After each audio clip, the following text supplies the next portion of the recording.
Huawei is at the center of this diplomatic dust-up. Canada's arrest of the company's CFO is widely believed to have prompted China's arrest of 2 Canadians. While other countries have banned or limited the tech firm's footprint, Canada hasn't, despite warnings from the U.S. that Huawei could threaten this country's national security. Could those concerns affect Canada's relationship with the United States? Mark Warner is a Democratic senator from Virginia and the vice chair of the U.S. Senate Intelligence Committee. He joins me now from Washington. Hi, Senator Warner. Nice to see you. Thanks for making time for the program. My pleasure, Vassy. Senator, you have repeatedly characterized Chinese telecommunications giant Huawei as a national security threat. What is it specifically about the company that has you so worried? Well, let me first of all step back and acknowledge that 4 or 5 years ago, I didn't have this level of concern about China as a whole and Huawei and some of the Chinese telecom companies in specifics. And my background was actually in industry. I was in the telecom industry and the wireless business, so I'm a little more familiar than most elected officials.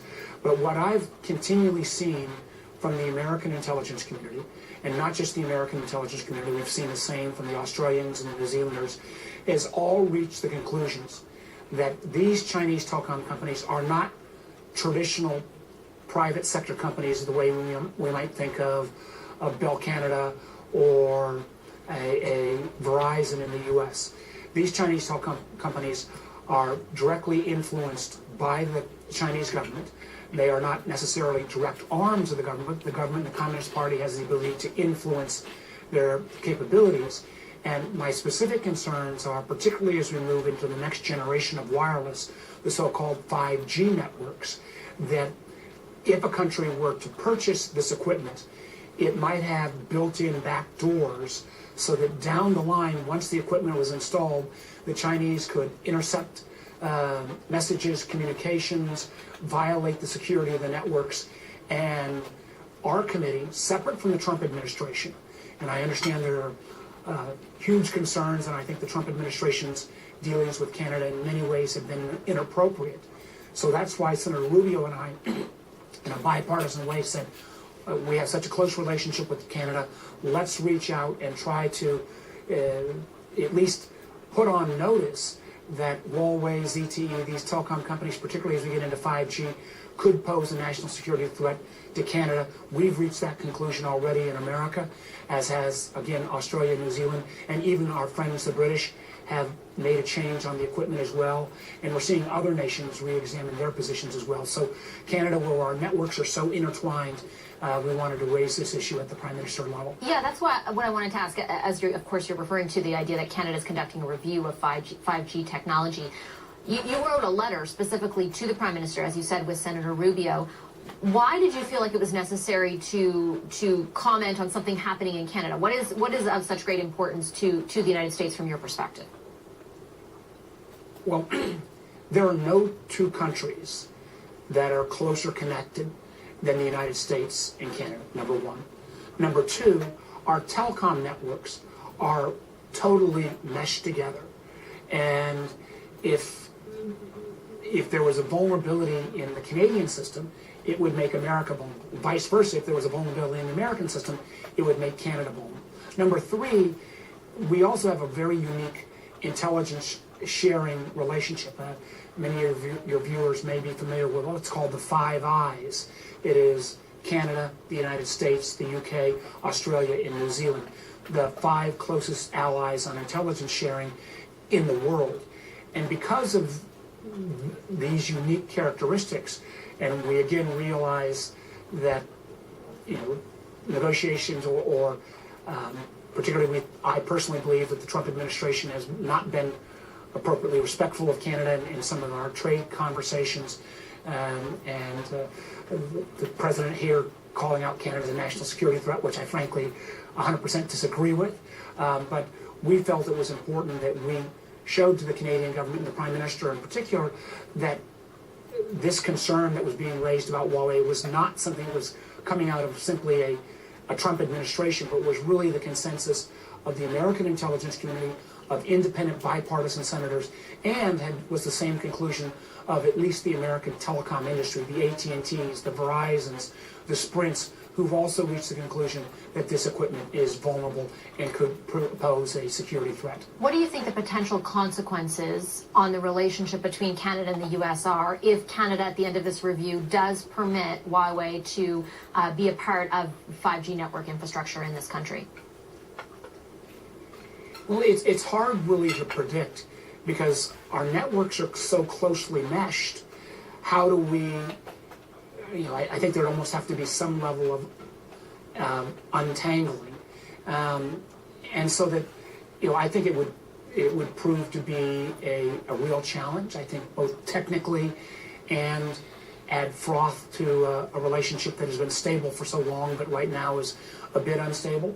And I would simply point to my Canadian friends, this is not simply a conclusion of an overly paranoid American intelligence community. This is the same conclusion that Australia has reached, New Zealand has reached. The Brits had made a decision to allow Huawei or to deal with Huawei, but they are in a re-review as well. We've also seen other European countries who've actually been purchasing a lot of Huawei equipment start to re-examine, because I think there is a growing consensus. 2 years ago, while some of this has been in the ether before, it wasn't at the kind of critical phase it is now. So my hope is that the Trudeau government will, if they don't accept our validation, that your intelligence folks, your telecom folks will talk with our intelligence folks and telecom folks, and I think technically come to the same conclusion that this would be a vulnerability to Canadian security. In the past, the head of Canada's Cybersecurity Centre, his name is Scott Jones, has said that Canada doesn't need to ban Huawei because Canada has the safeguards and has sort of safeguards in place that other countries don't have. I know that you have written about your disagreement with that assessment.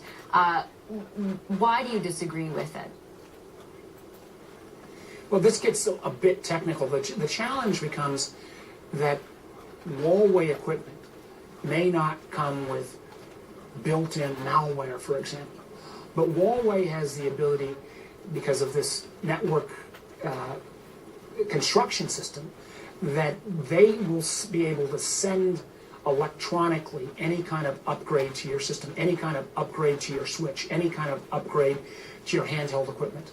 And in that sending those upgrades, you can plant malware, you can plant a backdoor, you can plant the allowance of ability, in effect, to spy onto Canadians or Canadian government or Canadian national security ability to communicate.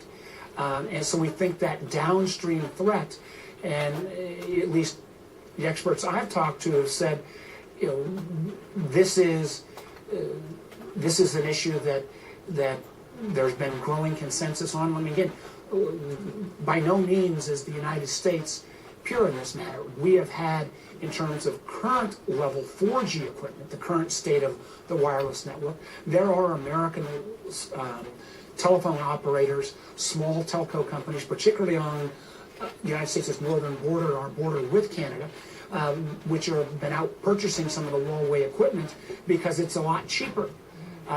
Again, that would raise one level a reason why is this equipment so much cheaper, other than are the Chinese using this as a way, as kind of a Trojan horse to get into our networks. But we're trying to make this same argument now to even the American companies that purchase this equipment. I guess I'm wondering, though, is there any way that Canada has the tools to ward off the kinds of dangers and the consequences that you're talking about, or do you not believe that to be the case? I do not believe that to be the case. Now, again, I've not done the level of technical review, and I don't have the capability to do the level of technical review. But I would simply point to other nations, and a lot of this activity on Huawei has all happened in the last year. Up until a year ago, the Australians, for example, were looking very strongly at buying this equipment and felt they had some of the safeguards. With further technical review, they determined that they weren't going to be safe, and was the first country to put kind of a more absolute ban in place. The New Zealanders followed suit. The British are re-examining this. That was the first part of my interview with U.S. Senator Mark Warner. We'll have more of our